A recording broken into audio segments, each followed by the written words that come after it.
Hi, welcome to Needing a Meeting. My name is Carol. I'll be your host today, and hopefully, some other people will be joining us today. Um, we haven't gotten into the SMART handbook for a few days, and so I thought I'd read a little bit more from that until some people start showing up. And welcome, everybody. Thanks for being here. It's never a meeting without you guys. You know that, right? It's true. It's true. All right, we were talking about setting goals, and the vital absorbing creative interest, trading our all that energy that we put into our addiction or our addictive behavior into something else that's just that's exciting to us, or that we can get into. And hello everybody. Hi CK. Well, hello Rick Smith. Welcome. Hello, Plant Freak. Hi, Andrew.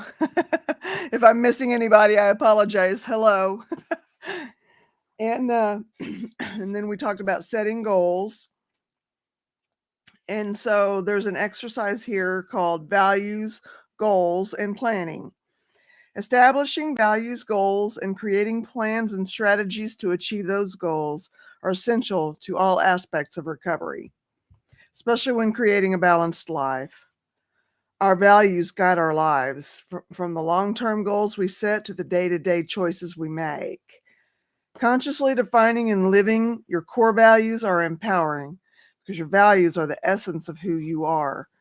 Your values include honesty, fidelity, reducing your environmental footprint, not eating meat, honoring your elders, parenting based on love instead of fear.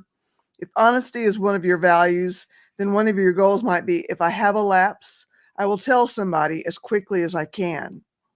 Or I will be honest with my children about my past. Hello, Zelda.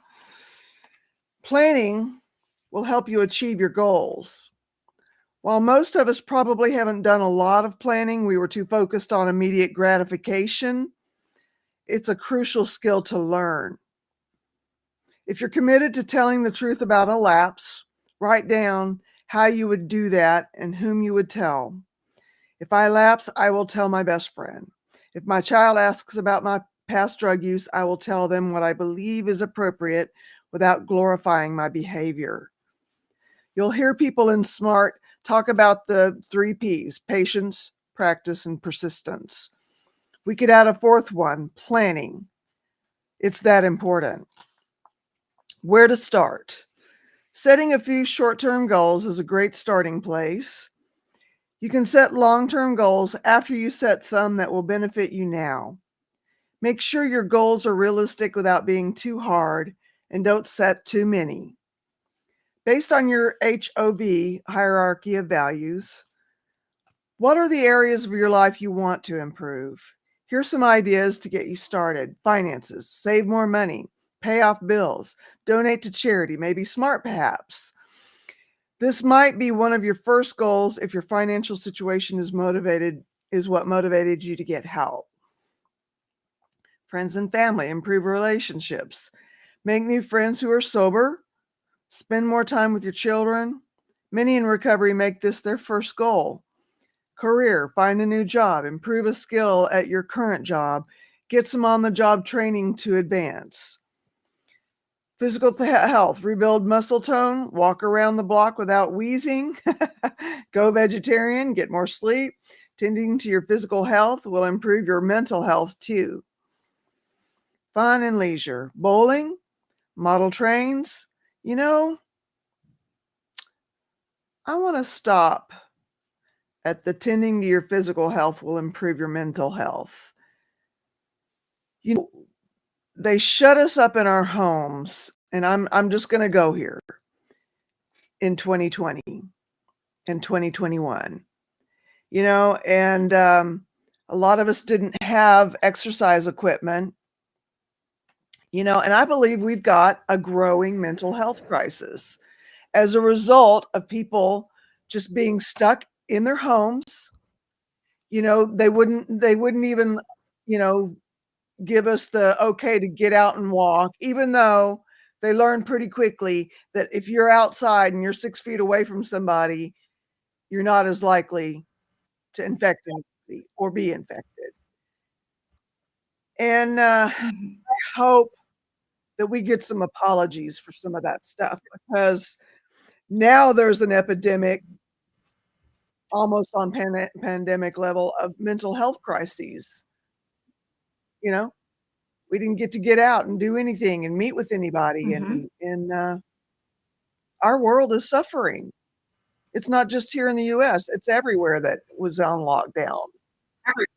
Anyway, I just Mhm. wanted to get that off my chest because I'm still seeing I feel like I'm seeing the Yeah. fruits of that. I can't really Oh, hear you. absolutely. You can't hear me? Hmm. Hold on. Okay. Global isolation. Is this better? Yeah, it was bad. Not now. See, My I can't hear computer you. was doing something weird today. It would. Can you hear me now? Can you hear me? There's nothing, nada. No? I can see you. I can see your mouth moving. Can you hear me? Can you hear me? Mhm. Yeah. Okay. I can see your Yeah. mouth moving and there's no frozen pictures, but I can't hear a word. It's very silent. Have you got the camera, the microphone clicked on from within Restream? Yeah. Let me even come back.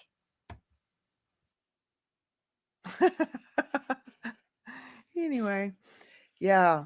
And I think that we're starting to see how damaging isolation can be, you know?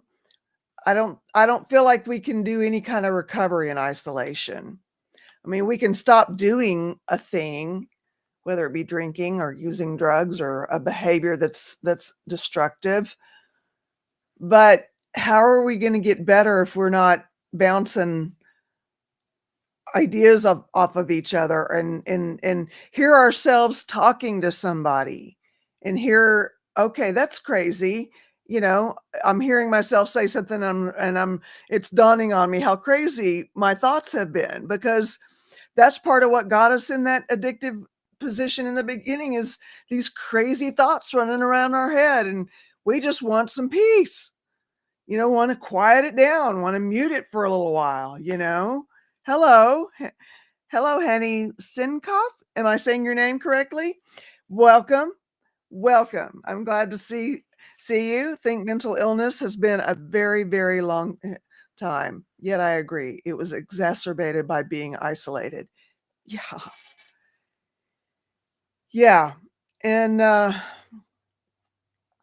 don't know what the answer is, just any more than I knew what the answer was to you know, a mystery disease that, we didn't know why it infected some people and affected them the way it did, and why some people lived and why some people didn't, you know? Oh, man. But, I just can't find it in me to just put my head in the sand. I wanna put mm, you know, my hat in the ring, so to speak, on what do we do about it? I wanna start up the conversation. What do we do about it? You know? I know my life completely changed and has not returned to what it was. No, mine either. Still don't go to restaurants or movies. Yeah, I haven't been to a movie since way before the pandemic or do many fun things. I do live in an area. I do live in an area where that is still running rampant. Wow. I'm sorry to hear that, Zelda. I don't know the answer either. I wish I did. But I have learned coping mechanisms to help. Well, I'd love to hear some of those. What I like to do. Oh, hello, Christy. Sorry, were you there long? No. Can you hear me now? Can you hear me now? Have you got your microphone on? Yeah, it's on. Aw.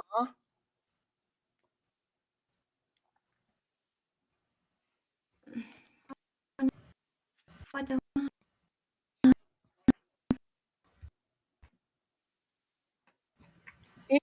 The link that I'm about to post here is anybody who would like to come in and actually talk in the like we're doing on the screen. This is available for that to happen. This link right here will take you into Restream, and I can toggle you in and we can talk. And I'm perfectly happy with people in the chat as well. I try to include people in the chat in the conversation as much as possible. Sometimes we get going on a thing and we lose focus on what's going on in the chat, but I always do try to bring it back around. I mean, I'm real bad about squirrel. And then I get off on chasing the squirrel, you know.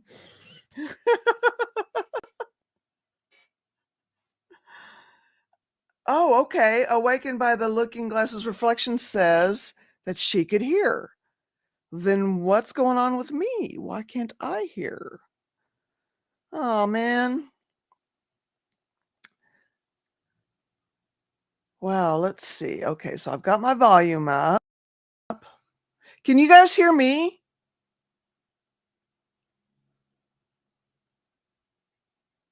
Huh. Okay, let's try again. Someone was saying they could hear you. I'm trying from my phone. Can you hear me now? Oh, what am I gonna do? Oh, because I can hear you. Anything. You can hear Yeah. me? Mm-hmm. I can't hear you. Oh man, what do I do here? What's going on? Can you guys hear me in the chat? Everybody else, can you hear? Okay, so I've got a 5x5. I can hear you both. So it's something on my end. What is it? I don't have it on my computer on mute.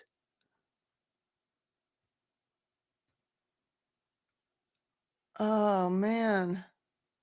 This is not good. What do I do? What do I do? What do I do? Huh. You can hear us both. Yes, I need help. I need to get. So you can hear me? Mhm. What is going on here, y'all?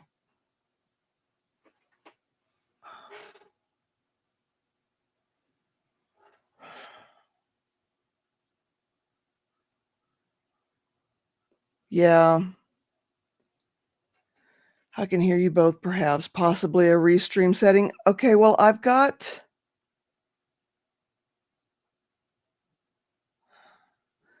All right, I'm going to test something here.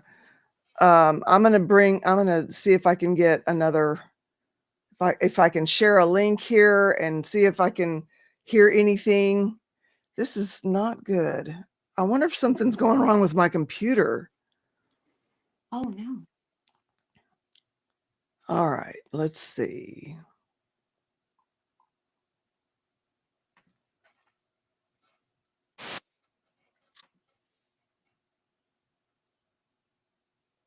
What is going on? All right, now then.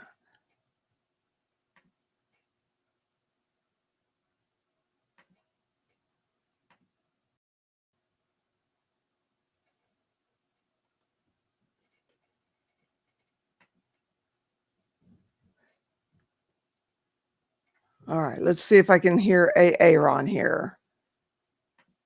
To other similar activities. It's not? interesting, but I'm going to play this again. Hey, Starts speaking derogatorily, organized religion, particularly Steve, Christian, I and then he's need like, some help. I can't hear think anything. all really good. They can I hear think he's both me differentiating and himself Christy. with And right now I'm trying what to he's doing play this without video, quite and it's perhaps not realizing what he's doing is differentiating himself from what he knows all Scientologists. my tech guy. All Scientologists believe religion is crap. believe all I don't know religion is anything. valuable. Let's take a look at it one more See. time. I don't have it on mute. I know I may Whatever, need I'm some not glasses. all No, go here to it is. church on Sunday. This is not a religion where you No, it pray ain't to a that. God. Right. This is not where the dogma Yeah. and you go to church on Sundays, hit a knee, and sign of the cross or whatever. I'm not. And I think all religions are valuable and important personally, but this particular religion teaches somebody practically how to make their I life have better glasses right there. through knowing how life responds to the decisions that you make. That makes so that's why it's called Scientology. I'm trying to stop this every 10 seconds, but you know what, guys, you guys know I can't help Let's myself. see if it- When Scientologists describe Scientology the way he just did, in my opinion, the question it immediately creates in everyone's mind is, that just sounds like self-help. Why is it a religion? Scientologists routinely fail to describe Scientology in a way It's that just such gives a people an toy. understanding of where does the religion aspect come in. And I actually was quite fair to Scientology in my description of Scientology on Lex Friedman's podcast You know of what? Let me get. what is it about Scientology that could make it a religion in anyone's mind. Anyway, let's see where they go with this. It means to the decisions that you make. That makes Knowing Okay. how life responds. There it is. To the Okay. decisions that you make. Thank that you. makes so that's so why it's called much. Scientology. Yeah, probably. it I means love my knowing how to know. love. Okay. Scientology means knowing how to know. How do I know? All right, you guys. Sorry about that. I so sincerely apologize. Okay. All right. Let's toggle Christy back on. Hey. Hey, I'm wiping off my lipstick. No, Sorry. I'm like, I can't do hear today. you. I You can't? apologize, everybody. I apologize sincerely. No doubt Steve will get her going, and he did. I don't know how he does it. He just knows what to look for and knows what to do when he Isn't that gets there. amazing? That amazes me. It I know. really amazes me. It amazes me too. I would be like, what? I don't know. But going back to what you were saying about the lockdown. I Yeah. think it was the worst thing we could have done for the world because Yeah. you had people passing away and no one could be there. You couldn't go No one could to be there. funerals. So I don't want to probably going to trigger some people here. Don't send me hate mail. I'm not vaccinated I did not get the COVID-19 vaccine. And because I didn't, I couldn't go see my grandma. And that was fine. I understood that. Like, if it would have proven to have worked over time, I would have done it. I'm not an anti-vaxxer. Like, my kids are all vaccinated. But I just wanted to see how it worked for me personally. Now, my mom's in the medical field. She had to. And the thing that I said was,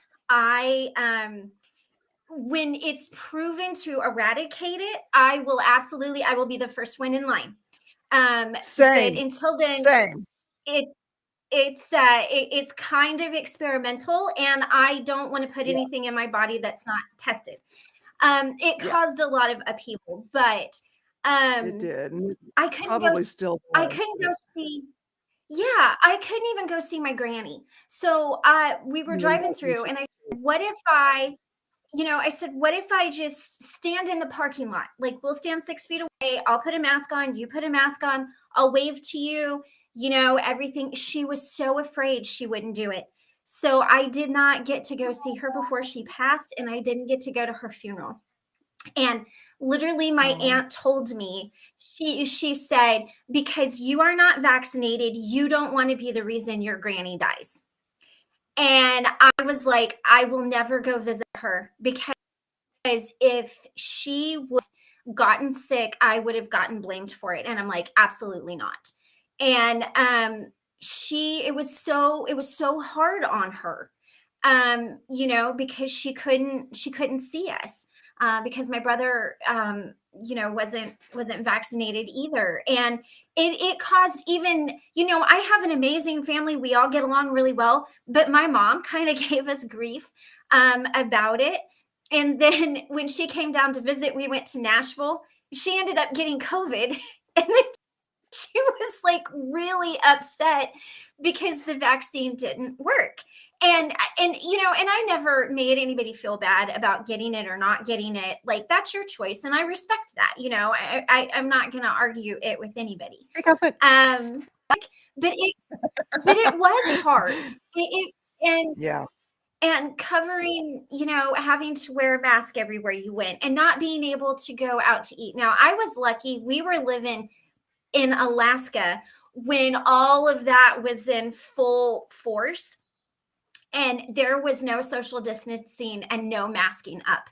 So the whole time, like, we weren't,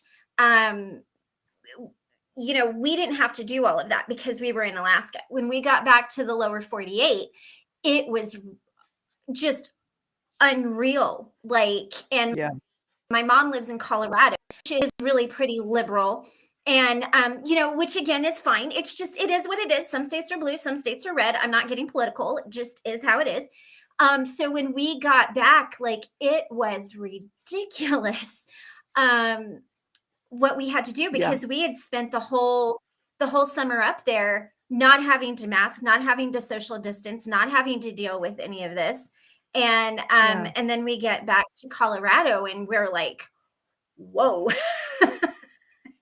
But I don't think it helped anybody. My granny was afraid to leave her house forever. I'm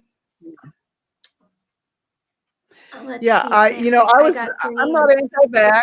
I got all my vaccinations as a kid. We all did it. In those days. Yeah, I mean, this is the start of the 70s. So, when I was vaccination age. But I didn't get polio. I was completely vaccinated. All my kids are completely. Yeah. Well, and that's the thing. Like, I'm completely vaccinated. All my kids are completely vaccinated. It's to eradicate the disease. So yes, I'm going to do, and that was always my thing was like, where's the science with it? Like, when it shows that it is going to get rid of it, I will be there. Until then, I don't really know, but I didn't like how it was handled because there was so much more depression and depravity because you couldn't go be with anybody. And you, like you said, you couldn't even go outside and walk, and I just thought, how is fresh air not good for you? How can you tell somebody you can't, and then even think of the cold of like work. Everybody was told they had to work from home. And now they rearrange their families and their living. Everybody back to work,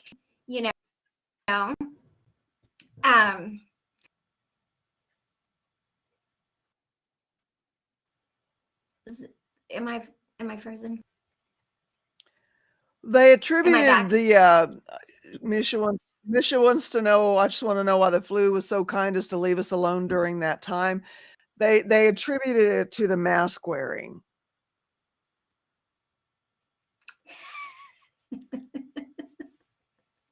Well, the whole thing to me was just, I think the whole thing is tricky. It is tricky, but I mean, we can't just keep saying, oh, well, let's just move on, because clearly people are not. Yeah. There are people that went mad in that isolation, and they're not okay. They're not okay. Right. And Henny, the thing that I thought was interesting was, it started out in like the cities where the major airports were, like New York and Chicago and all of those kinds of things. And that's one thing I remember saying to my mom is like, look at where it's starting. And those are really populated places. So of course the number is going to be larger. I remember the hospital that my mom worked at actually converted It's the Budweiser Event Center. The basement of it, they converted it to have extra beds based off of what was going on in New York. And they never even needed to use that. Like the numbers just weren't there. And I do definitely think that I'm not saying it wasn't real. I do believe it was a real thing. I just think how it was handled was really, really bad, Yeah. I lost him, and I've never in my life been afraid to like really answer somebody's questions when they asked, Yeah. because I felt like, because it was my choice, I was kind of attacked. And I thought, I respect your choice to do what you want, and I'm not going to shame you for getting it or not getting it. But I never had really kind of felt like, and to see the people's fear, especially in the older communities, I just thought, man,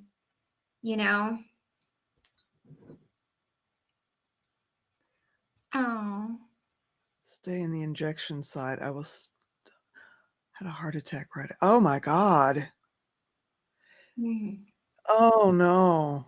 And so, yeah, how are we supposed to feel about being experimented on like that, and having the mhm, effects of it, I mean, it was just one big petri dish that we all had to live in isolation. It's just, and we really, we've got a situation that we've got to deal with, mhm, mhm. Well, and it is a mental health issue. I mean, because, there's things that, and around that. And I agree, cosmic forcing people was where I had the problem. And and again, I It is sad. understand, like my mom had to. She would lose her job if she did not get it. And my mom she's been a nurse for like 40 some years, 30, 40 years. And she had no choice. And it was really um Yeah. yeah, Yeah. yeah. That was my issue with it too, Cosmic. You're forcing us into Mhm. an experiment, a medical experiment. Yeah. I thought those were voluntary. And also, Mhm. I thought you get paid for those too while we're at it, you know? Well, and oh, am I back? Yeah. I thought what was Oh, interesting shoot. is everybody that I know that was ex-military, when the government started doing that, man, they all locked it down, and they were like, we need to be looking, if they're going right, we're going left. Like, what is going on? And I don't mean like politically leaning. I just mean if they're working over here, we're looking over here. And that was one thing a lot of people that I know who were in the military were like, yeah, there's something here. Really looking at it in a different way. And it wasn't just one or two people. If it would have just been one or two people that I knew,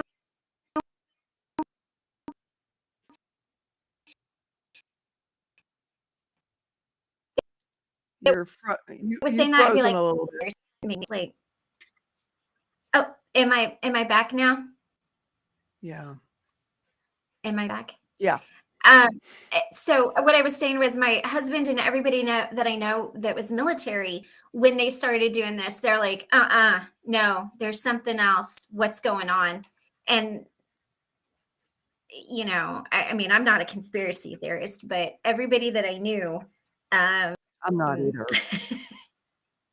everybody that I knew kind of was saying something. And I was like, there was just one or two people, I would kind of discount that. But when literally everyone that I know that's ex-military is like, yeah, I would think about that, kind of makes you stop and think, you know? So, um, I think for me, let's see, my son worked for human resources.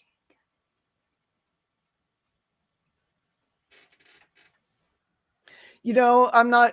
Nobody has to shut up here. The only thing that I will ever, ever shut up around here is actually accusing somebody or singling somebody out and criticizing what they have to say and criticizing them as a person for having something to say. That's not going to fly here. I feel like we've been in a world where so much is off limit topic wise. I don't feel like that's a healthy way to get out of the situation and the mess that we're in. So I'm allowing a lot of things in that maybe some people think I shouldn't. But I mean, somebody's got to start some conversations around here, and an honest, open, and taking responsibility for my own viewpoint way, not blaming somebody else for their viewpoint, taking ownership of their own viewpoint. That's what I want here. Yeah. And, and it is, how do you work through a situation if you don't talk about it? Like there's so many situations where, people may agree or disagree or have different opinions. And I want to learn from everybody. Like we don't have to agree, but I want to understand where you come from. Like I want to understand where you, and you can't do that if you don't have the conversations. And I think a lot of people are just so afraid these days to even, and is unfortunate. That's where learning stops. To me, that's where learning stops, and dictatorship takes over. When people stop having conversation. Yes. You can't learn. Yeah. It's, and I think there's so many things, right, Penny. Yeah, we may differ. And we're probably, if we do much of this talking about, all of this that we're talking about right now, we are probably going to be like little corks that have been at the bottom of the pool popping. Could get a little wild. But I don't know. I feel like that's okay. I mean, we've got to have a place to go where we can speak our hearts and our minds freely. And like I said, as long as everybody's taking ownership for their own views and not pointing a finger at someone else and saying that their views are wrong or you're stupid, or none of that's going to fly. We're not having that here. Everybody comes in with themselves and they own what they had to say. And I'm good. I'm good with that. Right.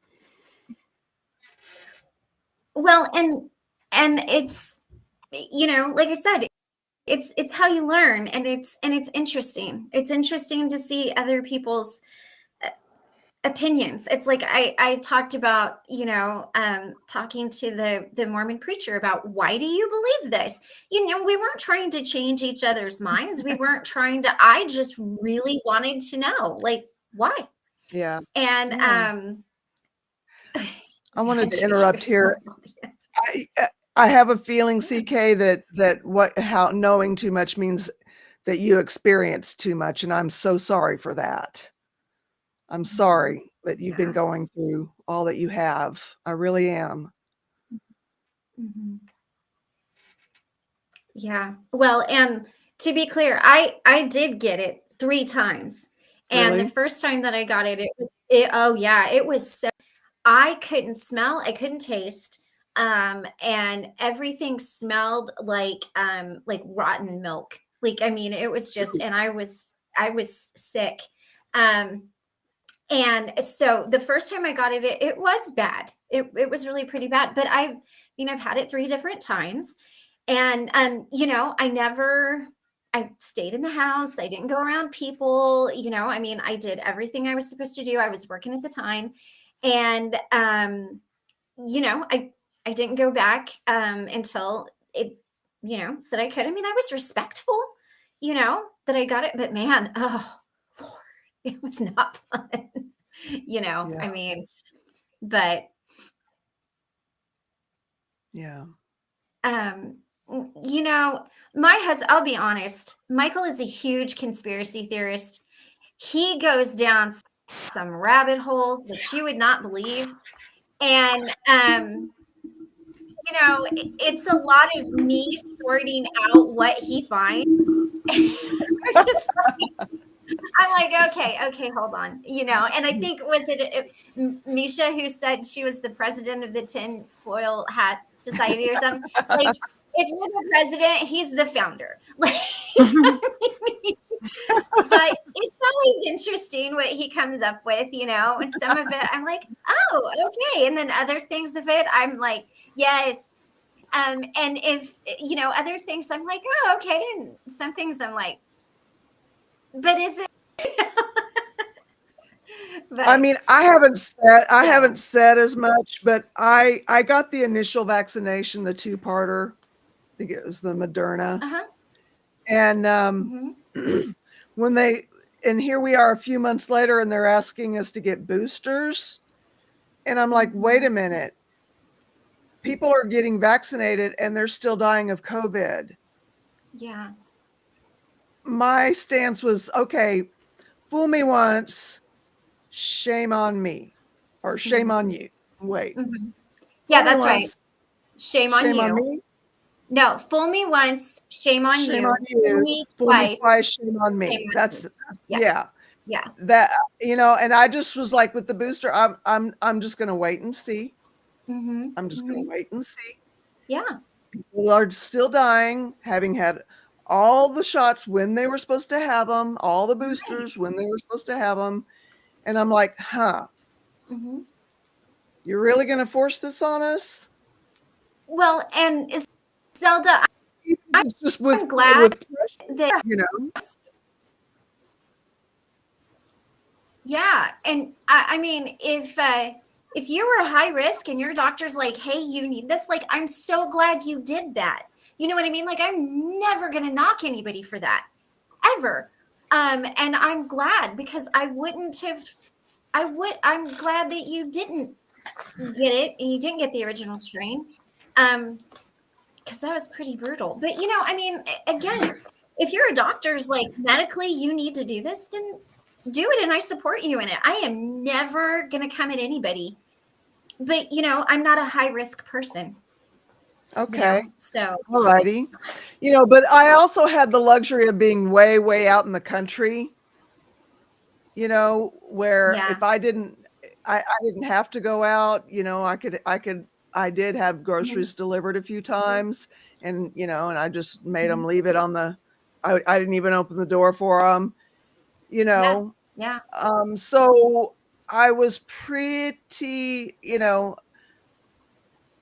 every time I got sick, I tested. I've never tested positive for COVID.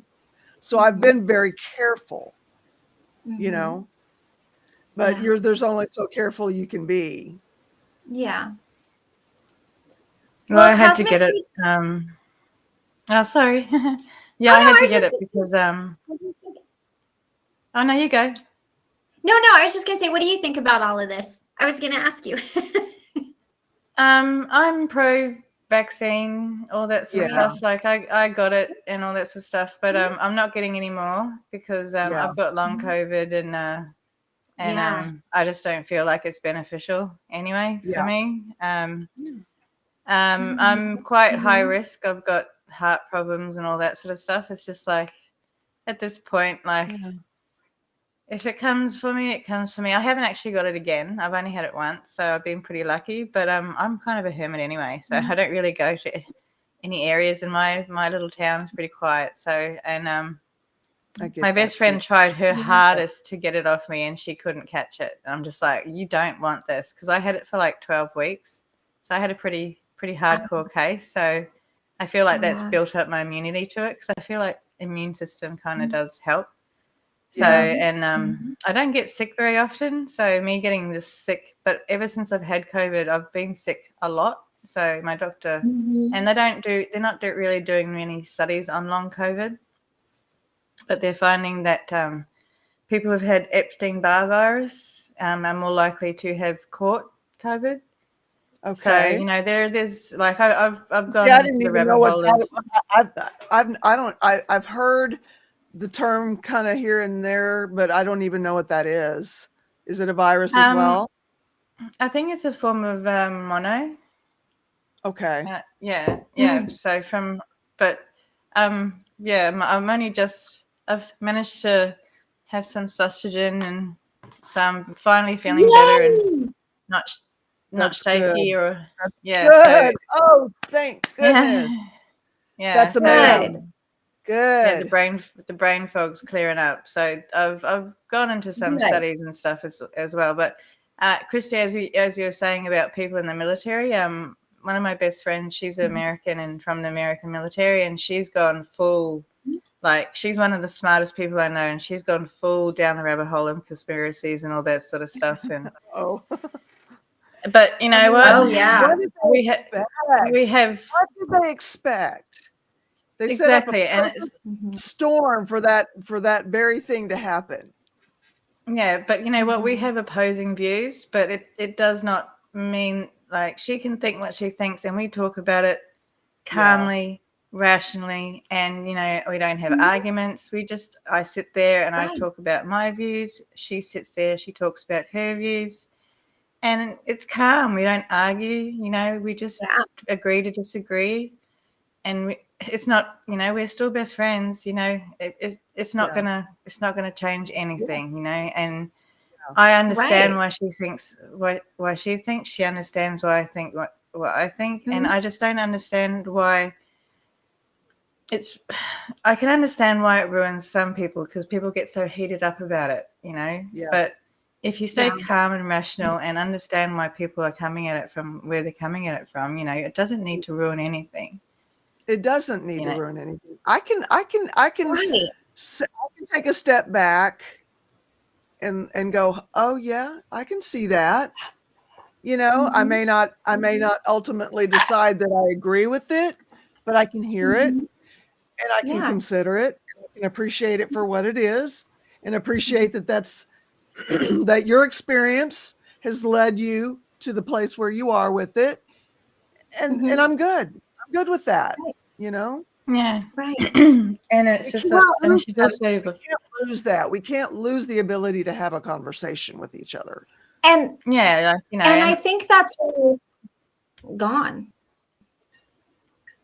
It feels like it has, because people are just like, it has to be one side or the other. People can't see it from the middle. You know, it seems like the center, it doesn't seem to be allowed to be the center anymore. You know, it's either far right or far left, and it's like, you know, and it's like both sides are fundamentalists, you know, like, and it seems to be that seems to be lost, that, you know, either, like, you can be too far right or too far left, you know, and either side is kind of, you know, bad. Well, and it's not so much bad as that, but just, you know, not willing to hear the other at all, and not willing to, you know, embrace each other as people anymore. Yeah, that's when I stopped. That's when I stopped. Well, that's when I realized that I'm not going to change any. Well, I always knew I was never going to change anyone's mind on Twitter, but that's when I realized that's why I was getting my dopamine hits out of it, because it was like, it was fun for me. Yeah. You know, I was like, because I knew they cared, but I didn't. So, you know, because I knew that they thought they could change my mind, but I knew I couldn't change theirs, but it was just like, it was just, you know, me sitting back being like, I'm a bit bored today. I'm going to roll someone up on Twitter. You know, but I've stopped that because I realized that it's not a very nice thing to do. Well, so. And Awakened, I think you have a very good point. The world has forgotten the value of knowledge, the value of an old-fashioned debate where questioning one's belief, you know, I think there's like, I think this whole, you know, alphabet numeral thing, like started, and I mean like COVID-19, I'm trying not to say it too much. I know they'll kind of like flag, you know, videos if you say it too much, but you know, it really started a very negative downhill trajectory for a lot of things. And, you know, I think there's just a loss of knowledge. You know, you've got places that aren't teaching more importantly, a loss of being able to think for yourself. Yeah. I think that started before then. You buy into this thing and you keep it, you know, you're still biting into it and then this rigidly holding on to it instead of questioning, okay, I believe this. Why do I believe this? And is this helping me? Is this helping anybody? You know? You know, for me, when it came to leaving the cult and leaving the belief system that came with it, you know, if my beliefs can be so threatened by somebody else's beliefs that are not like mine, then if I can be that shaken by a difference of belief or a difference of opinion, you know, then I feel like I need to look at that. I actually think it started well before COVID. So rock solid, then I should be able to hear anybody's viewpoint, anybody's belief at any time, and not feel threatened, and not feel defensive, and not reject everybody that comes at me with anything that's not like I think, or, you know, because I did that. I did that in the cult. I'm out of the cult now. I don't want to live in a world that's a cult. And Cosmic, I think you're right. I do think a lot of it started before it. I think that the lockdown exasperated it and really spun it into some things. But I think we were going to some pretty intense places. You know, I really do. And you know, and that's not just. I'm not just saying that America was it. We were doing it in Australia as well. You know. Yeah. Oh, I mean the whole world was. You know, I mean. You know, let's be honest. America's a little bit of a kind of disastrous cousin right now. You know, but like I get it. But you know, I mean, even here in the States, like to see the way that they're trying to remove, you know, rewrite history and change books and change what happened and really like it just is frustrating for me. It's infuriating. It's like, you know, things happened. Say that they happened. Say the names of the people that it happened to. Learn from it. Learn from it. Yeah. The only way, like if you take that away because somebody can't, you know, like Jack Nicholson, you can't handle the truth. Well, you know what? How else are you not going to do it? You know,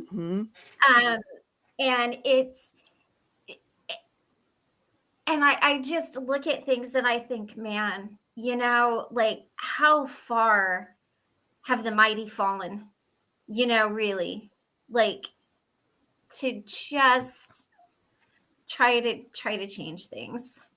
Henny said, Carol, I didn't know you were in a cult. If you feel comfortable with answering, what cult did you become free of? It was a small evangelical, charismatic, Pentecostal type cult. And it was not affiliated with any global or world or local cult. It was a microcosm. It was its own little thing. And I was part of it for 10 years. And I got sober in 1994 at the age of 28. And I was in AA for about 7 months. And I began to realize that AA was not going to help me stay sober. And I'd also become a pretty radically altered person as having embraced a Christianity. And it was innocent, it was an innocent, thing that happened with me and happened to me, and that and I was walking it out honestly and innocently. And I just really felt that it was important to be part of a certain kind of church for some reason. I've always been attracted to extremes. I got extreme with my addiction. I got extreme with, and my belief systems were not welcome in AA. And so I just wanted to go to church and just let that be where I was going to recover. And so, I had some churches that kind of helped me get my feet wet into, really intense indoctrination. And that kind of, it was just that little bit of a slow frog cook. And I wouldn't say that I was in some pseudo wannabe cults leading up to the cult that I ultimately ended up joining in 1999, the evangelical, charismatic type thing. But, it was a culty type vibe, and I was getting little by little indoctrinated, so that I just thought I'd found my tribe when I found this cult. And, over time I began seeing things that, they just weren't sitting right. This isn't adding up. Something's not adding up. Something's not right here. I cannot put my finger on what it is, but something is not right. And I ultimately ended up, not, there's a whole, I've talked about it before. But when my mom had an injury that she was total care, I was out in the mission field, out in overseas, or getting ready to get on a plane to go there. And my mom wouldn't let her friend call me to tell me before I got on the plane. And I was actually getting ready to board, and other people had paid for my ticket. So, and so I didn't, there's also that dynamic too. But when I came back, I was ready to go and see about her. And this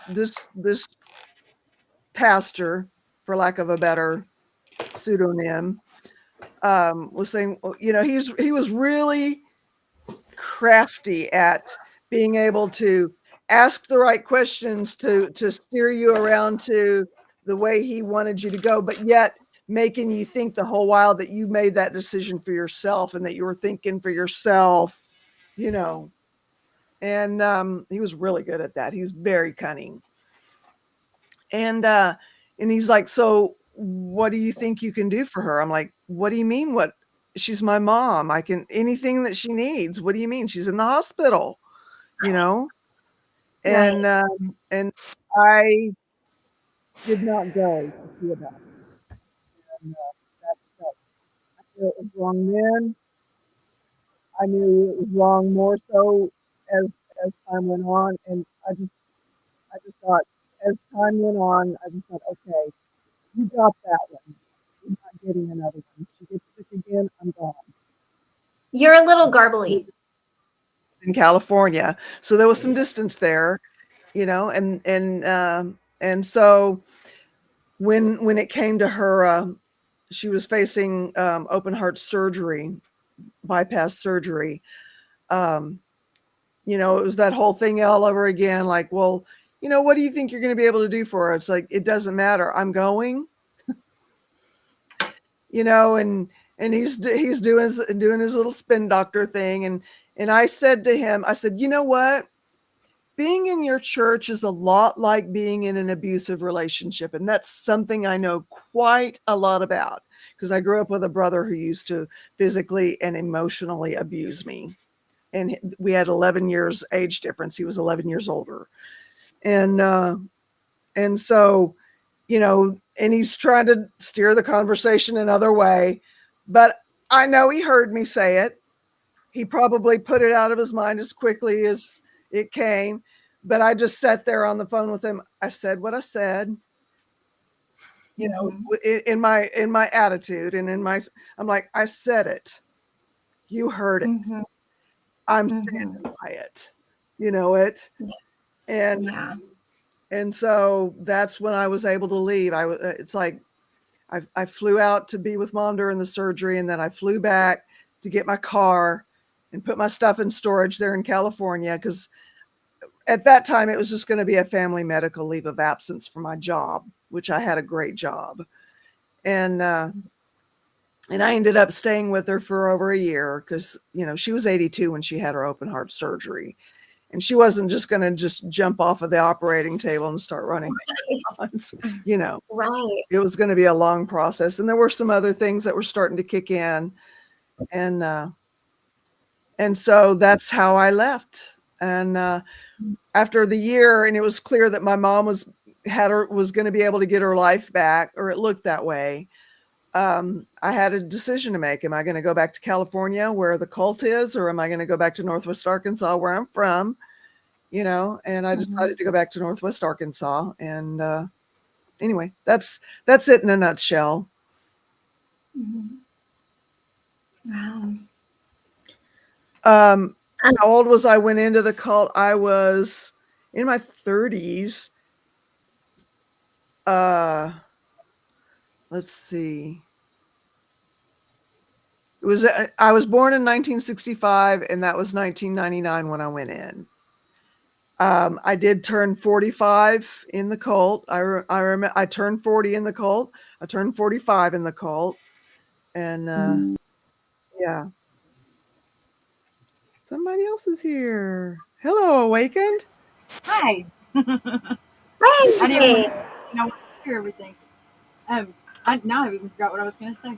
So y'all just carry on until I can remember. Right on. You know, I've really been looking into like the whole cult thing and with this disassociating stuff that I'm dealing with. I've really been looking into it. I think that there's a lot of people that have been touched by cults that don't even realize it. And I think I was one of them. Well, that's the whole thing of it is if you knew it was a cult going in, you wouldn't go in. Right. Exactly. Yeah. I mean, you went in with they love bomb you, and you know, and they make everything wonderful and exciting, and isn't this great? And we're saving the world, and you know. Yeah, I was 37. Okay. Yeah, because you were in a cult too, right, Cussing? Yeah. Yeah, I was 37, and it lasted until I was started COVID. So when was that? 40. So COVID saved me. Right on. Yeah, because I didn't have to go because we weren't allowed to go to church. So. Wow, I didn't think about that aspect. Did you find that you had to like find yourself again and untangle all of those beliefs yourself? Not really, because I only got in there because of this thing that happened with my stepfather. Like, because you know, the first thing I cried out for was God. So I was like, okay, maybe there's something there. And then my stepmom and my stepfather, well, not my stepfather, her husband talked me into it going because like they were like, you need this, and then they love bombed me, and the music got me because it was a Hillsong type church, and the Hillsong music is like that was a big draw. Is that you know that they'd have these really long worship it kind sessions, and it would lulls you into it. It would be you know, they'd make up. It would be like basically a jam session. Everyone was a little bit different. You know, they'd start a song that we all knew, and then kind of go off into something. And yeah, it was very similar in that way as well. Yeah, it's kind of like it's kind of hypnotic, is what Yeah. I'd say. Yeah. It's very hypnotic. Yeah. Yeah, and they do that before they get into the prayer session and all that sort of stuff. And I was so into my grief that I really wasn't listening to the words. And then they started speaking in tongues and falling on the floor, and then I was like, Did I don't know that scare about you? that. Because that would scare me. I would be like, wait a minute. I had a Like, boyfriend. and Yeah. that means like, I had a I boyfriend. was You know that those just Chili Poppers shirts that they used to wear back in the 90s? The Uh-huh. Yeah. buttons on.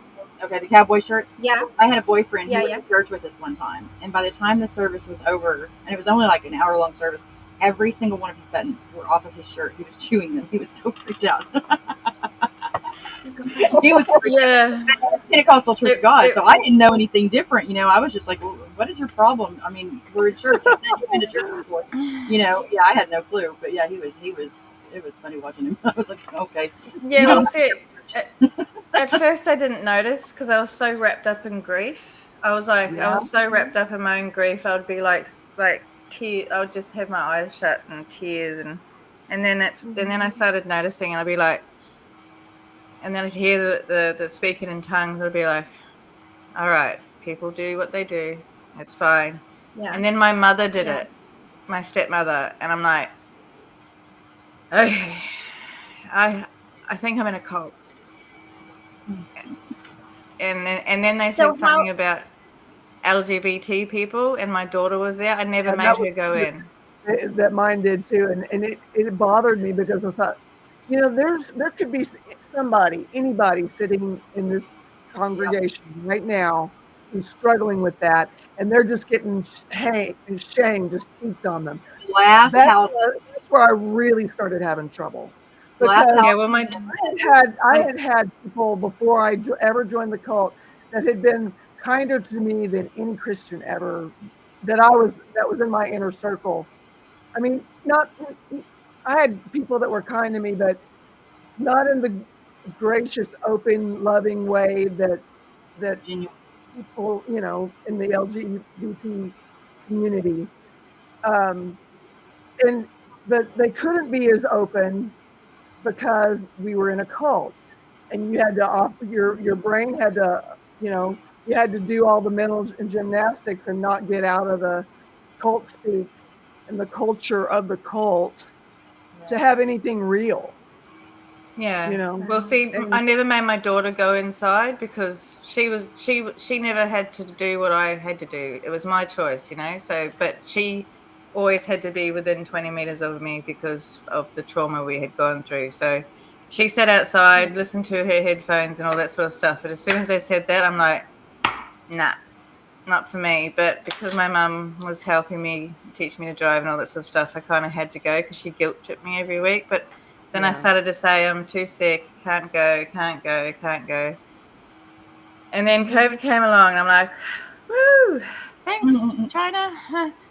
Sorry. But yeah. Zelda, it's hard it to is hard. communicate with people that are so ingrained in their beliefs. I grew up, Baptist, Mary Baptist. Like, we did not. There was no drums, no music. I mean, I was in church Sunday morning, Sunday night.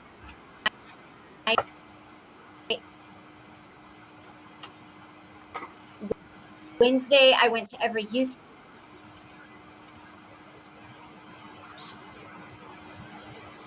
Hold on, my Christy, we got to dig into your computer and see what's causing you to do that. Okay. We need You're to cutting dig out it. a bit. Can you hear me? You're Am I glitchy, back? babe. Okay. Yeah, think my so. computer went out. Am I back? Yeah, I think so. Hear me? Yeah. Yep. Yes. Yes. You know, I can hear you. Okay. And You mentioned so Sunday morning, Sunday night, Wednesday church, youth rallies, church camps. My family was deeply involved. Like, we were that family in the church that everybody was like, oh, wow, you know. And it's hard to, when you grow up that ingrained in something, to have those conversations openly. And Zelda, I think you can't have those conversations. Like, those conversations would have to be very one-sided. Would have to be, what do you believe? And you just have to listen to them kind of spew it out, and then you'd have to, work on it, because they're going to try Of course you're to allowed here, Lemmy. Welcome. Of course you they're are. Lemmy, Any and every to time. You're save always you. welcome here, we Lemmy. love you, Lemmy. 100%. Yeah, we love you. I'm glad you're here. Thank you for being here. Yeah, but Yeah. That's a it big is step for all hard. y'all. We are family. That's what's beautiful about all of us. I love this. We are family. We're gonna fight sometimes. We're gonna argue. Yeah. We're gonna whatever. But we still love each other, and we are still here. Yeah. Yeah. We say what we say. We do what Yeah. we do, and I just love that. That just makes my heart smile. I love you guys. I do. Y'all are I awesome. love you too. Yay. Well, Oh, and for me, it was hard to untangle all of that. When I left the church, I had a lot to untangle, because there was a Yeah. lot that I was raised to believe that I don't think that my dad or my mom or my grandparents were ever like mean or unintentional. Like, I genuinely think that they really thought this was the religion for them. This is what they believed. It works for them. And when I had to go through and sort it out on my own, because I left the church and I am so far from the church now, what I believe, I think there's probably people in my family that would be like, yeah, we're probably not going to talk to you if they really knew what I believed, what I but practiced.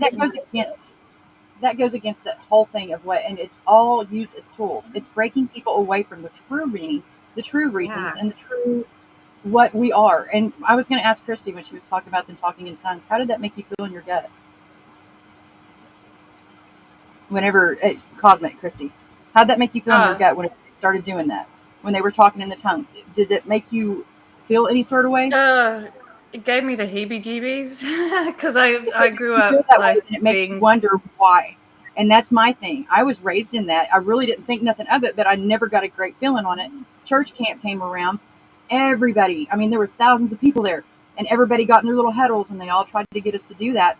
And I wouldn't. Everybody, I think that a lot of people were just doing it to not be ostracized. Like because everybody else. and In my they belief, also tried. They Sorry. also tried to do that thing where you go up the front and they push you over, so you do fall over. Yes. And I'm there going like, Oh gosh. doing my karate stance. I refuse. Some of that I believe. Some of it I believe that it does happen. It can, but at the same time, I'm not going to force myself. And in my belief, whatever I do, if I am feeling wrong about it or forcing myself, then it is not right for me. Yeah, well, And if you're otherwise, filled with the Holy Spirit, you are, but I was not, yes, ever. exactly, that right there. And the way I look at it, like with the LGBTQ and with all of the different people that they are ostracizing, that is, they've infiltrated, and it is sinners judging sinners for saying differently. One sin is no better than the other, and how can you do that? Exactly. We're taught Well, that it judge is not love lest because they we be love our neighbor. judged, and all they're doing is judging. Exactly, and that is pushing people down. I don't know if I told y'all the story about the shelter in OU or not, but my kids and I, when everything went down, I had to stay at a shelter for a little bit with my girls. And I've always been like the go get them kind of person. I've always been like if we can do something to make it better, let's make it better. And we have Oklahoma University, we're the Sooners. And they had right next to the shelter, there was a giant parking lot. And when the Sooners games happened, everybody would park. There was not enough parking, and so they would charge $5 a parking space. So I talked with the church, and I said, are you guys going to do it this weekend? No, they weren't, because they hadn't done it for several games. And so I'm like, can we do this?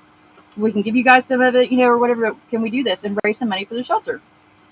The night before, we made popcorn balls. We put makeup on the kids. We dressed them up like cheerleaders. I mean, we had a thing. And the whole community of that shelter had hope. We were feeling good about doing something. And my little girls, they look so cute. And my youngest looked just like Mary Kate and Ashley. Thank you, Henny. Thank you for being here. I'm honored too. I'm so happy about that. That really, you made me smile great big. Yeah. Yeah. But my youngest looked like Mary Kate and Ashley Olsen, and so she was really, really cute. She had on the dog ears and she had on the little cheerleading outfit.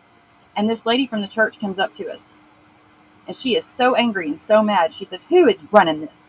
And just got all over us. It was just horrible. This is the church's parking lot, our money. Seriously, she ended up flipping us off in front of my daughter. My daughter didn't know what that was. She didn't know what that meant. And I said, "Baby girl, I want you to go back to her and I want you to do the same thing that she did to you.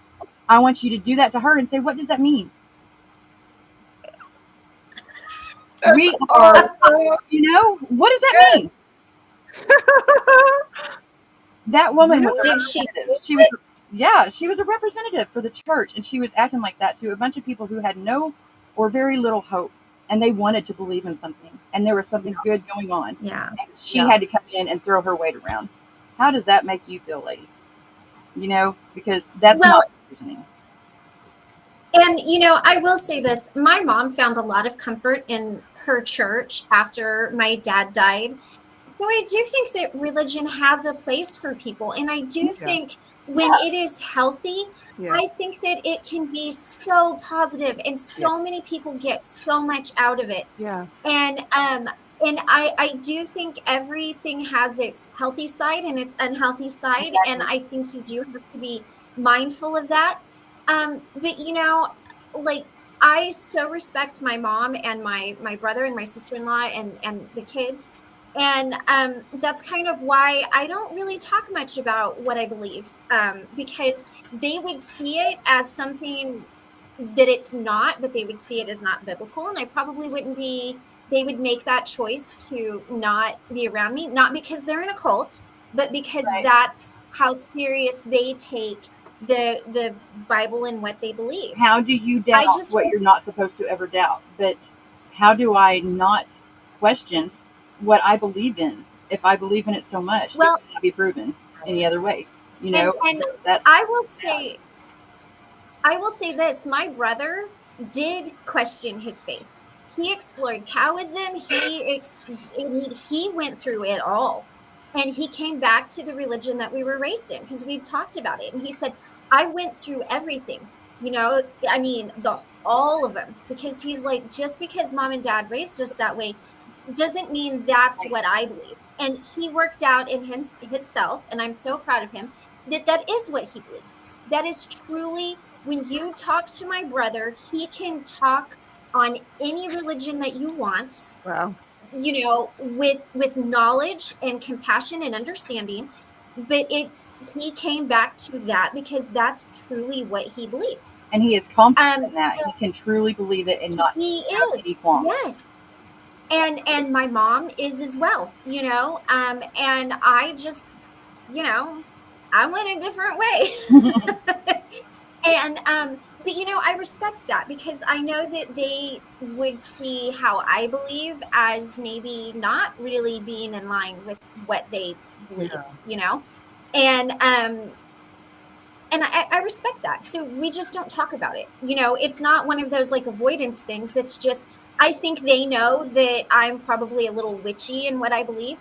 And if we don't have to hear it, then we don't have to have that conversation because we have a really good family. And so, kind of if it's only a problem if you bring it up and make it one. And if everybody sort of knows it, but nobody really says anything about it, like, it's good. I'm not a horrible person. And, my nephew's Christy, I adore you. You are so not a horrible person. My song to be witchy. Well, there are people that think I love that. It's only a problem if you make it one. Yeah. And, I really had to untangle a lot of stuff because I did go really from one side of the spectrum to the other side. And there was a lot for me to untangle. And yeah, it was because I don't know the whole truth. I believe in all religions if they are that kind of stuff. Yeah. And Zelda, that's awesome.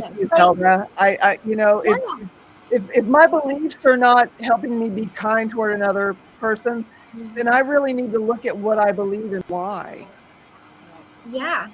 And Restricting you know, I will say this, my ex-husband, for all the stuff that I say, because there was a lot that was not good. But I remember one time definitely having a conversation, and I wanted to take the kids to church, and he did not believe in church. And he said, if you want to take them to church, you have to take them to all the churches. And I was like, well, that will confuse them and, you know, all of this. And he looked at me dead honest, not in a berating, horrible way. He said to me, do you think only Baptists are going to be in heaven? Yes. You know, I Yes. used to say that. I used to say, oh, To yeah, me, in heaven, all the sheep are going to be in their little pen. Here's the First Assembly of God. Here's Mhm. that's their pen. Here's the Baptist. That's their pen. Here's the Pentecostals. That's their pen. Right. yeah. But who was right But out you of know, all those? the true answer, but here's where the true answer was I did believe that. I did believe that it was only going to be them. Like I truly believed that. Wow.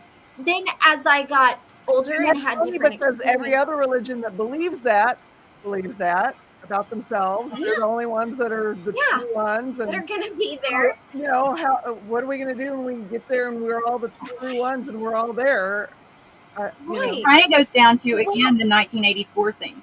If we are told to do something, if we are told to believe something, then we are not truly believing for ourselves. We have to look for our own, and we have to do our own looking into researching and what feels right with us. Because mhm, I'm willing to test my God in the fact that I know that everything that I believe, if it's not right, if I test it, then I'll know. And yeah. I believe in him so much that I know that everything that I test is not going to matter because he's going to give me the answers. And that's how I feel. But Yeah. every one of us get our own truth at our own time. And if that is, so, you know, to me, we all have our heart. We're all connected. And so Yeah. I and learn you know, from everybody. And I like to, I think that's what it should be instead of just this closed minded.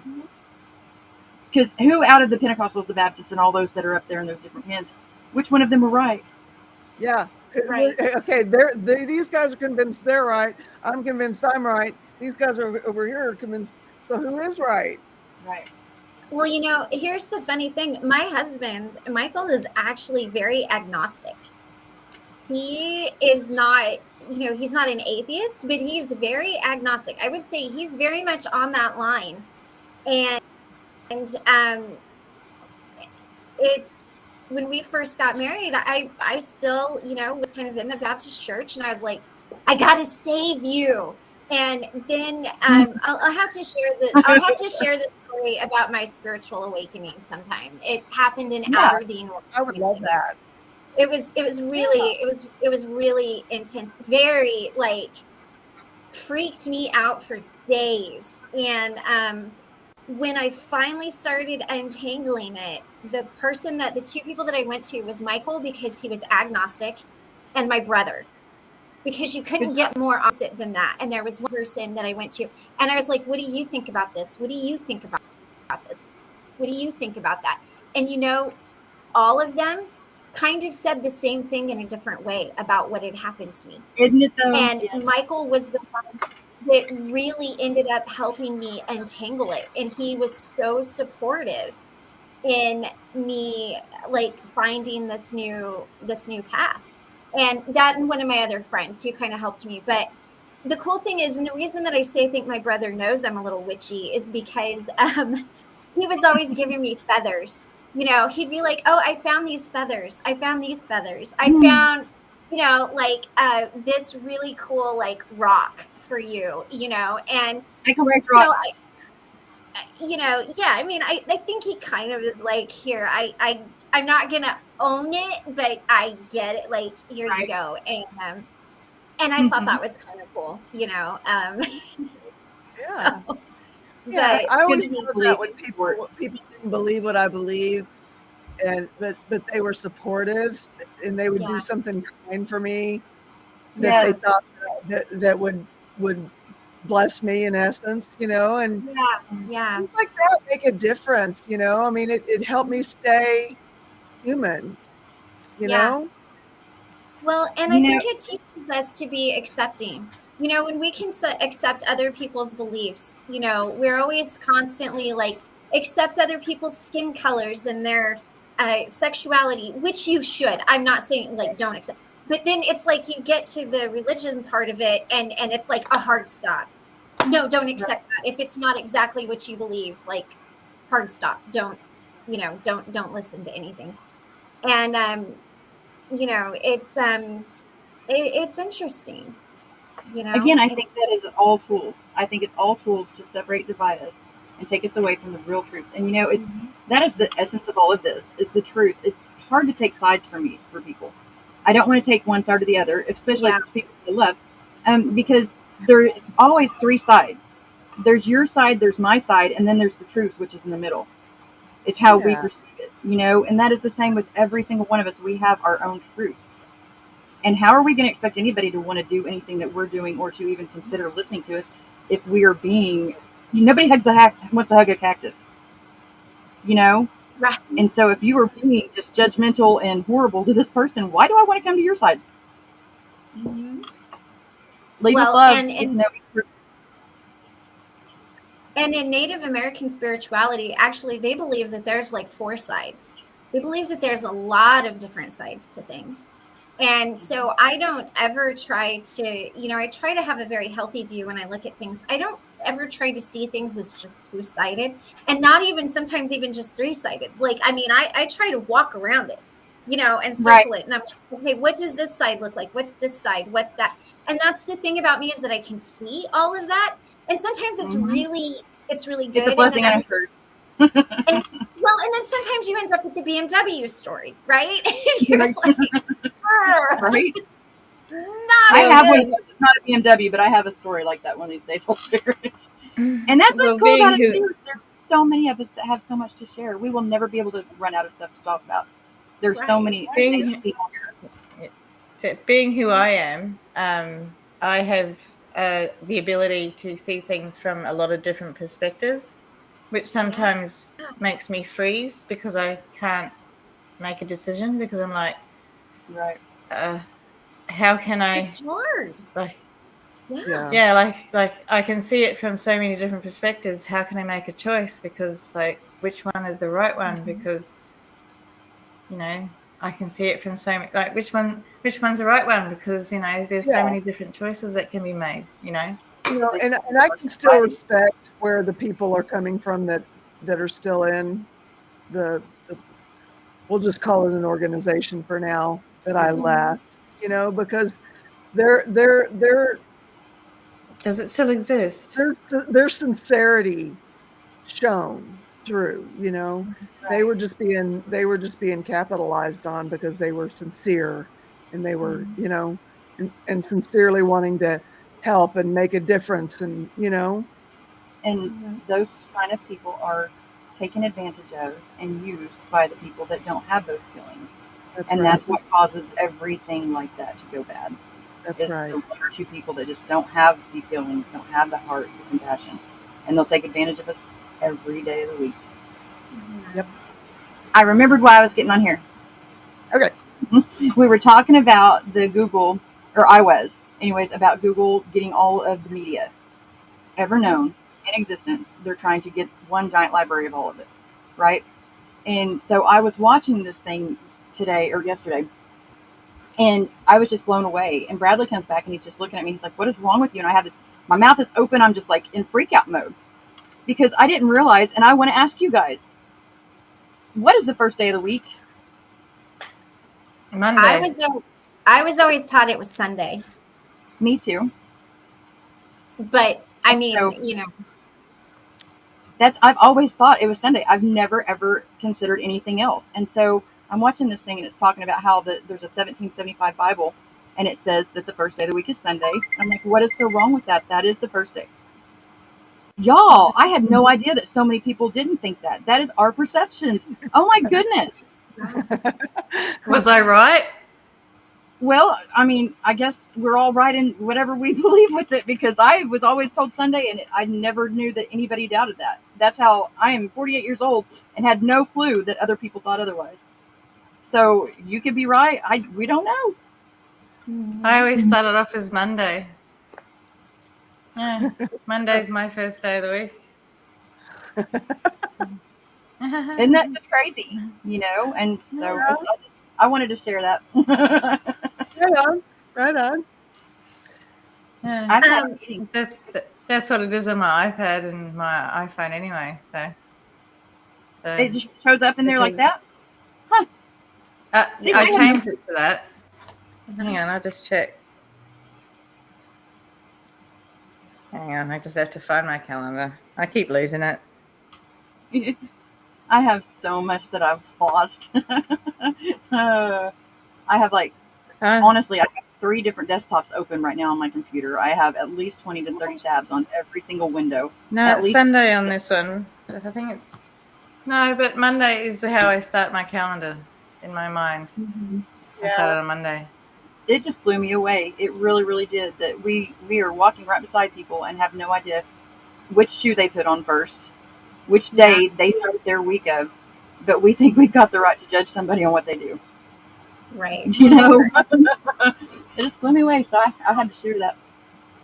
Y'all got me excited though on talking about this stuff that we were talking about earlier, and so I really think I'm going to go back and get my distraction As on. long as everybody comes and they're owning their own beliefs and their own ideas and not calling out somebody else for theirs, Right. good with whatever we want to talk about. Yeah. Yeah, well, that's what I was saying before. I believe in unicorns. I have this big pink unicorn that's about this high. And They're berries so and you should see my wall right now. I've just got through doing probably 50 fairies yesterday. That was the theme. Really? That was the theme for it was fairies. Yeah, so I've got a bunches right now. Honestly, Zelda, I have no idea. Yeah. Also, I'm going to a music festival. No, how do you prove it one way or another? History. There's a bit of history on that. I'm not going to go into it right now, but there is a bit of history on that. Oh, I'm sure there is. Minds on that one too. Well, see, I never thought of it that way. It's just that the first day of my week is Monday, so that's just my logic, my logical, my reasonable mind, I guess. But yeah, so I'm going to a musical festival on Monday, which is why I was so desperate to make sure I had the energy. I look tired because I am tired because I had to wake up early, and then my son goes, "Oh, don't have to start until 8," and I'm like, so I'm like, I'm going to be wearing this because it's like a kind of a rock festival type thing. So I'm going to be wearing a cape, and it's probably going to rain. So I'm going to be wearing my Docs. Have an umbrella. I'm going to be wearing a cloak. Nice. Yeah, unicorn. So I'm a dancing in the rain kind of gal, so that sounds awesome. Yeah. I'm so excited, but I'm also going to having an air tag because I get lost. So all my friends are going to be able to ping me, see where I am. Right. I'm going to be walking around going. Yeah, that's one thing. Technology that's really good. It's like, okay, I get lost all the time too. So, which I don't ever go anywhere now. So I really get lost. I get really lost when you go out.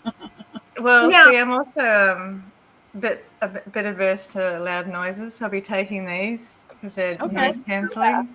So I'll be looking really weird looking at a music concert, listening to music.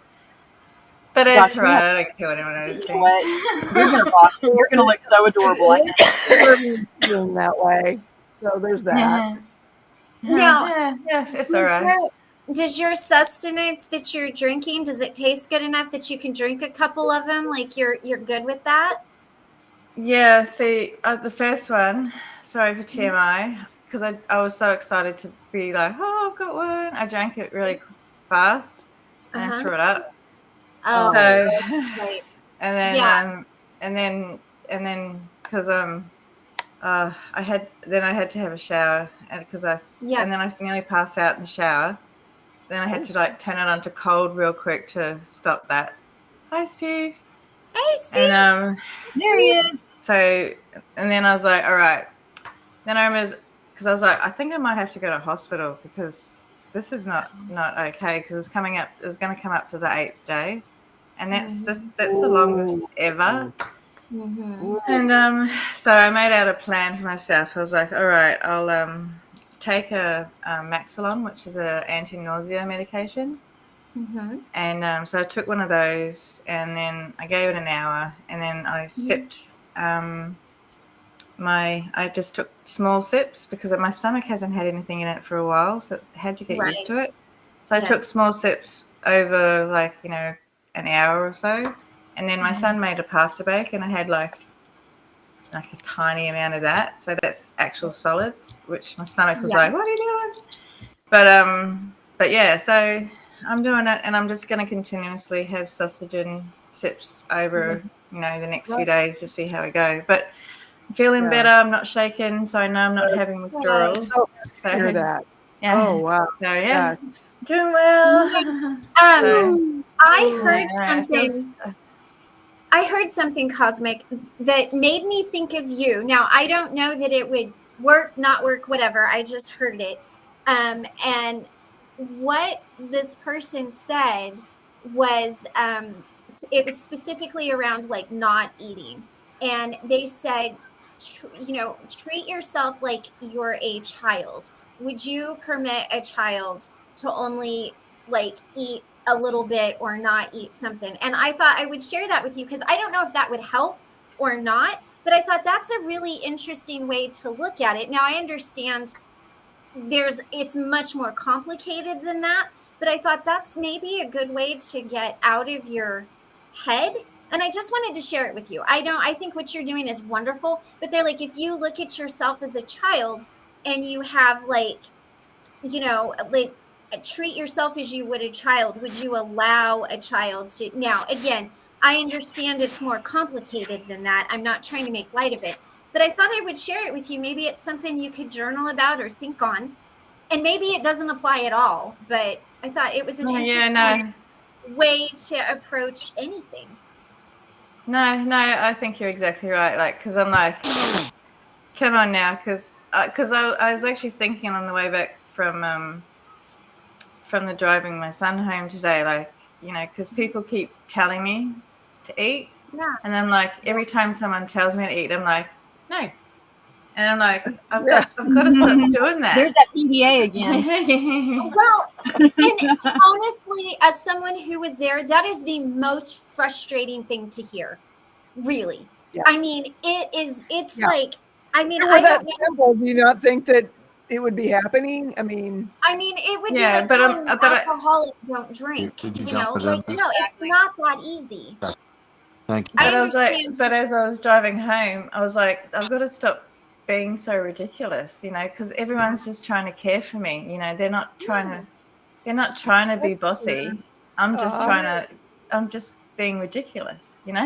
Aw. So Well, like I said, I heard it and I wanted to share it with you because it was about any situation in life. And like when it's a really difficult situation for you, like put yourself as the child and be like, would you allow a child to behave the way that you're doing? Like, would you allow a child to only have a Diet Coke for dinner? Would you allow a child to spend all of their money on poison? Like, and this was like what it was around. It was a podcast, or, kind of like where they were saying that. And I was like, that's a really good point because no, you yeah, it's wouldn't. perfect timing. And Perfect timing. when you see that, and what it is, if you want to listen to it, it's Mayan Bialik's breakdown. I'll send you the link. Oh, It's yeah. about I listen to her stuff. I Yeah. Well, love her sometimes when I stuff. get time for Yeah. it. Yeah, this one was really good. She was talking to this lady, and she's the one that said it, and I was like, that makes sense for me, but it did make me think of you. And I was like, I'm going to share that with Cosmic because I know our brains are sort of similar, like not entirely similar, but sort of. And I thought, well, if it makes sense for me, maybe it'll make sense for her. And did I just No, talk so that's much? Steve decided to leave. no, probably. No, that's actually perfect because I was actually thinking to myself that I was in my what is it, that unreasonable mind type thing, Yeah. Oh, your emotional mind? emotional mind, yeah, because I'm like, Yeah. You know, people are telling me what to do, and I'm like, no. Right? But even though I actually want to do it, I'm just like, no. Yeah. Yeah. Yeah. It's I it's Whitney Cummings, and it's genetic loads the gun, environment pulls the trigger. Oh. And I'll send you the link. Oh. It's a little over 2 hours long. I've only gotten a little bit into it, but I am grooving on everything this woman is saying. I'm like, preach on. I got like my notebook out, and I'm like, keep talking. Right? I love long podcasts because all I do is podcasts. I don't watch TV or Yeah. anything like that. So. Yeah. Hey, by the way, Welcome back, Steve. There he is. People want to know how you're doing, Steve. Can you hear? How are you doing? How are you Me? doing? Can you hear us? Yeah, I was a little worn out from physical therapy today, so I just decided to just lay down. I had had enough. I figured you might be. Yeah. How was How it? did physical therapy go? It went good. She said I'm ahead of the curve on what I'm supposed to be doing. I can bend my knee at 90 degrees by myself. I can do all the movements that she wants, and so she said you're doing just fine. Yay! Look at you go. Good. Yeah. Awesome. Yeah, and I thought, you know what? I'm gonna take a chance to see if my ladies are still on here talking, and so here we are. Here we Here we are. Well, how Yeah. about anybody that still feels like that you need a meeting? Put a 2 in the chat if you would, and you can either come into the meeting room and talk with us like we are doing, or we can have it in the chat if there's something you want to, something on your mind, something on your heart. And a 3 if you feel like you've had a meeting. Well, I have absolutely nothing to offer this meeting, so 3's good for me. Alone, you've always got something to offer, but 3's good for me too. Well, you showed up. We're glad you're here. Yeah. Well, you guys, I just wanted to see you. You have no idea how cathartic seeing your all's faces. Your It's good to all's. see yours too, That was- Steve. Missed you yesterday. Yes. Yes. Yeah, I took a break from everything yesterday. No boat, no needing a meeting, no. That's good. It's That's good. necessary, I think.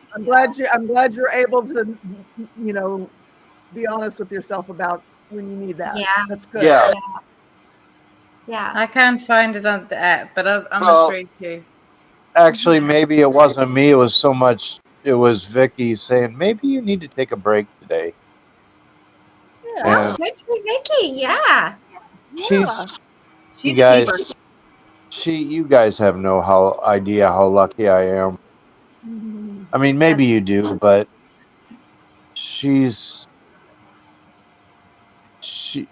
I would not survive without her. Vicky's a legend. That's A legend. Yes. Yeah. That's awesome. I come up with.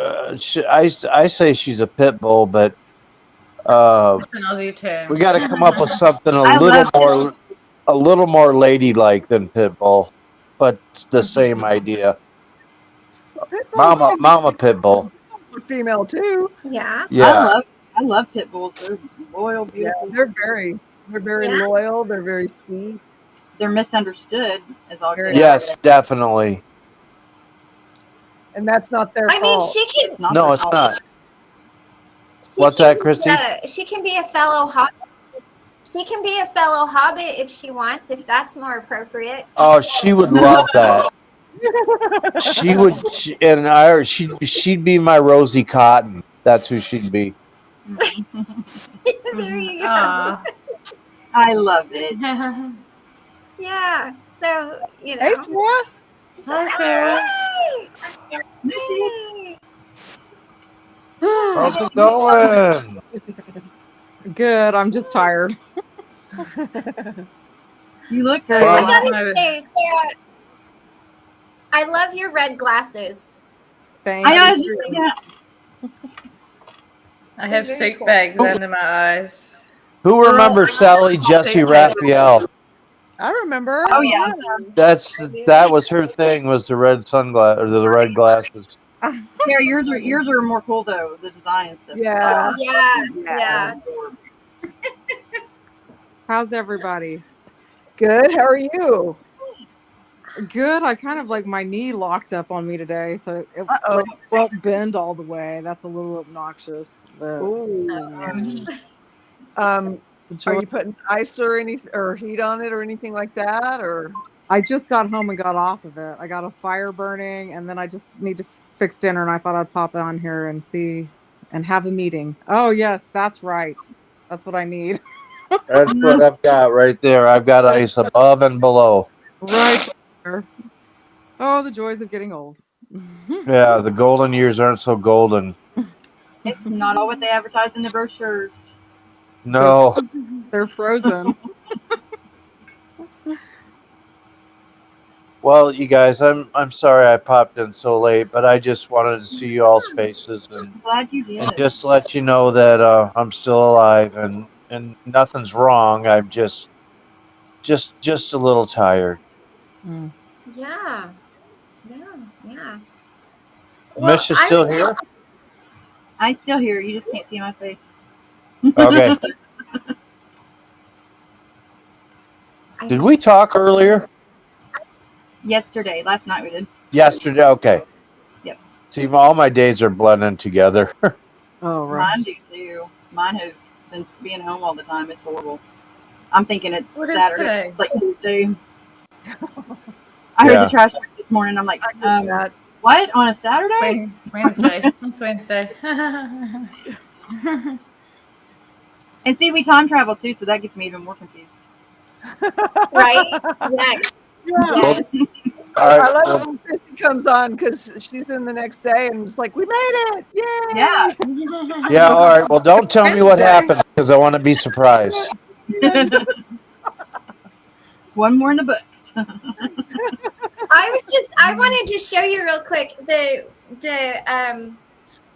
on my windows, the condensation looks so cool. Like, I don't know, can you see that? Like with my Christmas tree in the windows. Yeah. Doesn't that look like a Christmas tree? That looks so homey and so Christmassy. It looked that's straight out of a postcard. Beautiful. You know, whenever I think of you, Christy, or I see your picture on the screen, or I think of you, I smell apples and cinnamon, and I feel warm hot chocolate, just chill wintertime. It's beautiful. You've All done right. that very nicely. Get in there and bake us a pie. I burn a lot of I do simmer pots with like cranberries and oranges and cinnamon sticks and vanilla, and everybody when they walk into my house, they're like, your house smells so good, and I don't have a good sense of smell, and I'm like, does it really? It doesn't smell bad. Good, because that's what I was going for. Yeah, I can smell it through its smell-o-vision because I just. I love that smell-o-vision. That's awesome. That's what I'm going for. You know, I'll have to do like a little video tour of my house one day. Because I have 2 Christmas trees and everything like that. Like it's very. Oh, I could boil it. I don't know. My house is very, very weird. I imagine that it's not weird. I reckon it'd be like one of those ones you see in one of those living magazines. Yes. Better Homes and Gardens. Yep.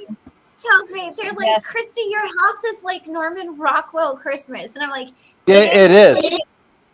Until you get into my husband's like man cave room, and then you're like, whoa, what happened here? I gotta have Christy do not do We just teleported back to 1986. yeah, you are. Yeah, like teenage night. Carol, could you give Steve a hug for me, please? Yes, I can. I'm a big fan of his. Make it a struggle I'm a snuggle. big fan too.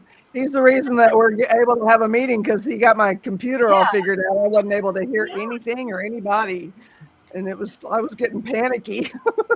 Everybody needs. Christy is playing mine because I can see her moving her hands around, but I cannot hear a word she's saying. Oh, The problem with USB devices is an audio device becomes the parent device for the operating system, so it believes the microphone and the sound are related. And the Oh, the headphones. microphone's trying to play music too?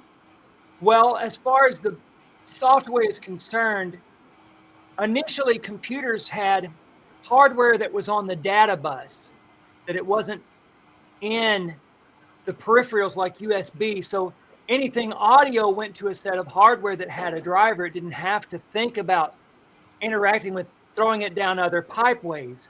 Then with Bluetooth and USB, even though they seem better, in actuality they are milliseconds worse because of the way they have to go through parent hardware. So you have to go back and tell your software that the speakers, you would like them to work on your built-in audio hardware and maintain the settings for the microphone on the USB or the Bluetooth or other device that it's set to. So when they're running great, they're nice. And when they throw wrenches in the works, they begin to fulfill one of those F's about computers, the fun, fabulous, and fantastic part. Right? You know what I just I need a lesson. But the other F word is frustrating. Right. what I just heard was blah blah blah blah blah blah fun blah blah blah frustrating blah blah blah. That's what I just heard. There's also a USB in there. You know, That's exactly the problem that I had the other day. Have USB headphones, but they're That- actually a whole other sound card. On a Windows PC, it installs a driver, and then you're using USB, and then possibly a video card and your sound card all have audio hardware too. And one You don't upload have or a one room false full of- move on your keystrokes, and it can just mess I with know what you're talking about, Steve. Okay, so what we've established here is everyone needs a Vicky and everyone needs a Steve. I like That's it. it. I like your hat. Hi, Steve. right. Hey, Hey, my daughter's calling. I'm going to let you guys go. I will see you tomorrow. Good to see Okay. you. Have a great night. Love you, Christy. Yeah, I had that problem. I know what he's talking about. Well, I'm a that's because you computer guys nerd. have fancy mics. I can't even, it's amazing. Right, my microphone is like from the 1990s. So I just use my 2012 laptop microphone, and that's good for me, I guess, because it sounds, I guess, good. That's right, Zelda. Absolutely. This If is a you pop told me filter.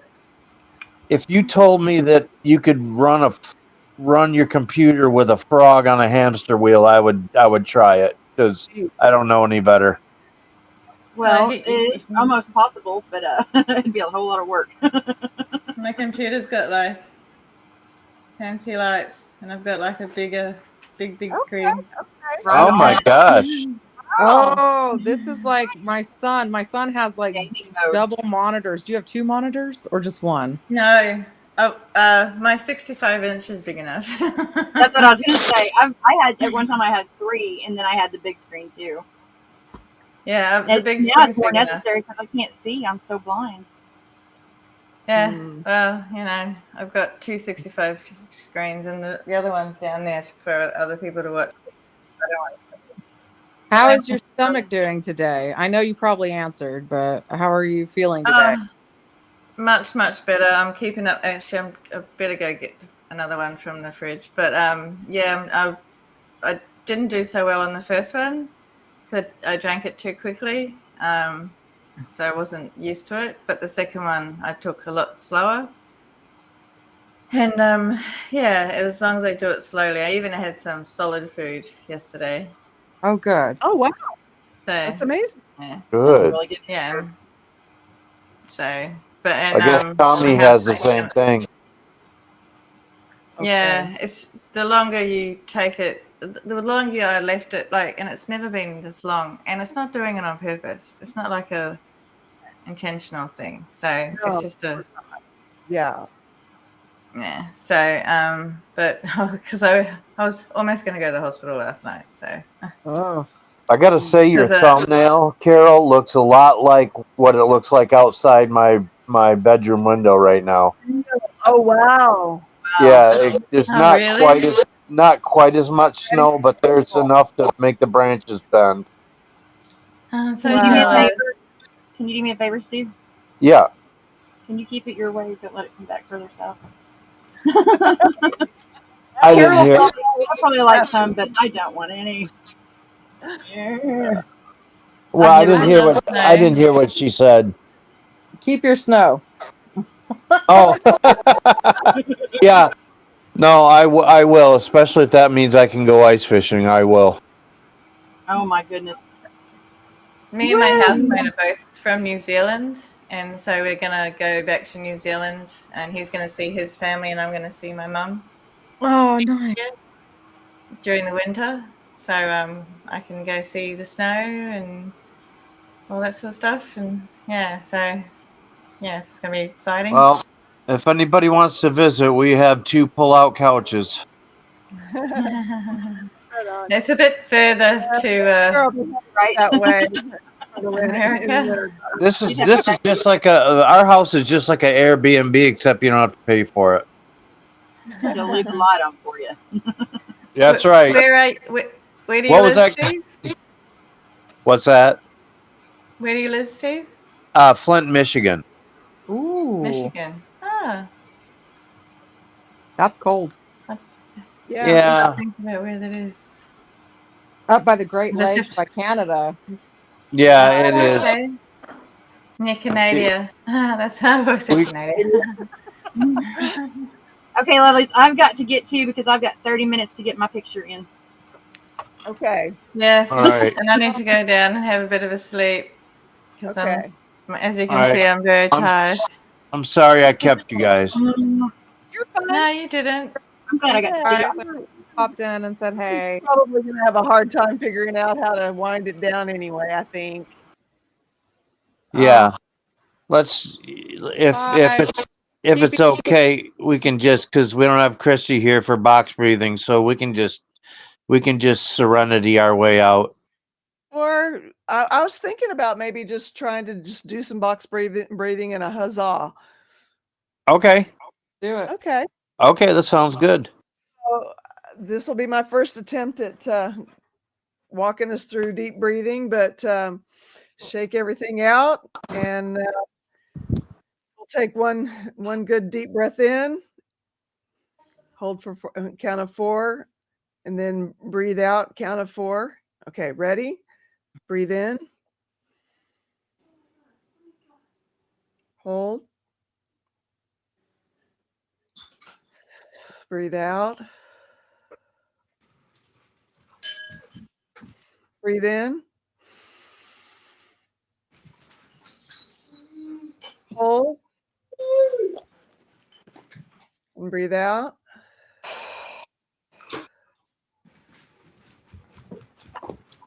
Breathe in, hold,